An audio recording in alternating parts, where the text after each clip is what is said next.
Legend says that long ago, two young men were out hunting when from out of nowhere came a beautiful maiden dressed in a white buckskin. One of the hunters looked upon her and, recognizing her as a Wakana, or sacred being, lowered his eyes. The second hunter approached her with lust in his eyes, desiring for her. White Buffalo Calf Woman beckoned the lustful warrior to her, and as he approached, a cloud of dust arose around them, causing them to be hidden from view. But when the dust had settled, nothing but a pile of bones lay next to her.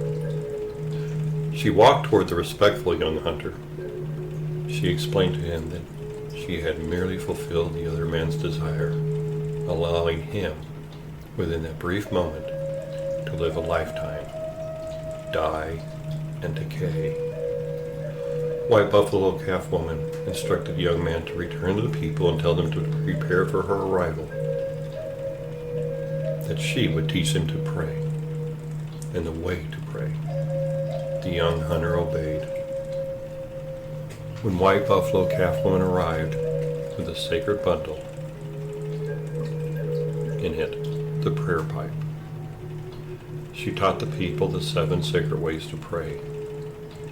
These prayers are through ceremony that included the sweat lodge, purification, the naming ceremony for child naming, the healing ceremony to restore health to the body and mind and the spirit, the adoption of ceremony for making of relatives and marriage, and a vision quest with the Creator, for direction and answer to one's life, and the Sundance ceremony to pray for well-being of all the people. When the teaching of the sacred ways was completed, White Buffalo Calf Woman told the people she would again return for the sacred bundle that she left within.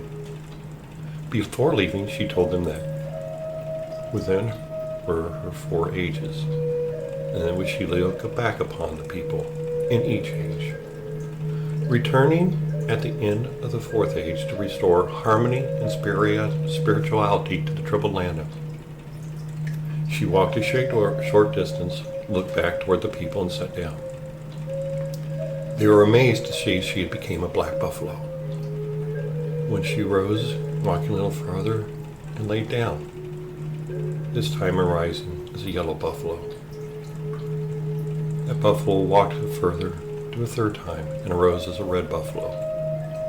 Walking a little further, it rolled on the ground and rose one last time as a beautiful white buffalo, signaling the fulfillment of the White Buffalo Calf prophecy. The changing of White Buffalo Calf Woman's colors represents the 4 colors: white, yellow, red, and black. These are the colors of the Lakota. The sacred bundle left to the people, the Cheyenne River Indian Reservation, is kept by a man known as the keeper of the White Buffalo Calf Pipe.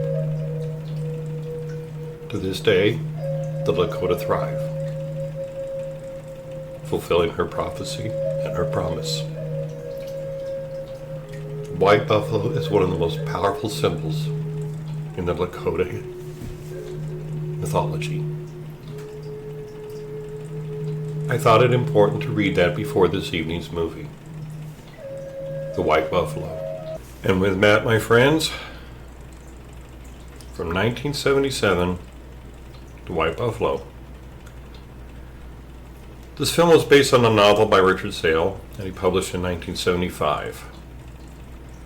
It stars Charles Bronson as Wild Bill Hickok, Will Sampson as Crazy Horse, Jack Warden, Slim Pickens, Kim Novick, Clint Walker, Stuart Whitman, John Carradine, the list of who's who of Hollywood westerns at the time. It's a simple story. One that, when I was younger, I just enjoyed it as a western and big giant buffalo and, well, cowboy and Indian.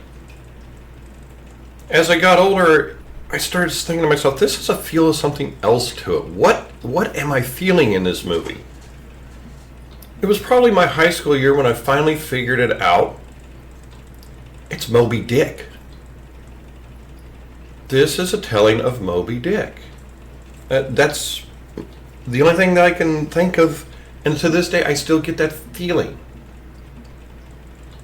Well, Bill Hickok is haunted in his dreams, in his soul, if you will, by this immense white buffalo, a tank, a freight train, Godzilla. So much so that he has to travel back west to find the beast. He ends up meeting Worm, a Lakota warrior. A strange name for a warrior to have, Worm. Well, as the story goes on, Worm must also kill the buffalo. It's a task that he's been assigned. He must do the task, and it's a spiritual one. As I said in my opening and reading, the white buffalo is a sacred animal, so for him to have to go after that has to be powerful medicine. There has to be something behind it. What could have caused him, this little worm, to be tasked with such a giant, tall order as to kill a white buffalo? And this white buffalo is power.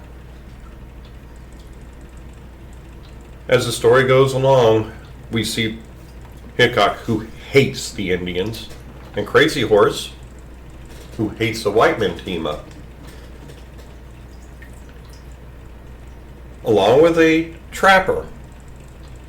And again, we could see the animosity in this. And then we could see Hickok and Crazy Horse working together. Why? Well, my friends, I intentionally said Crazy Horse for a reason, for that is who Worm is. Great Chief Crazy Horse.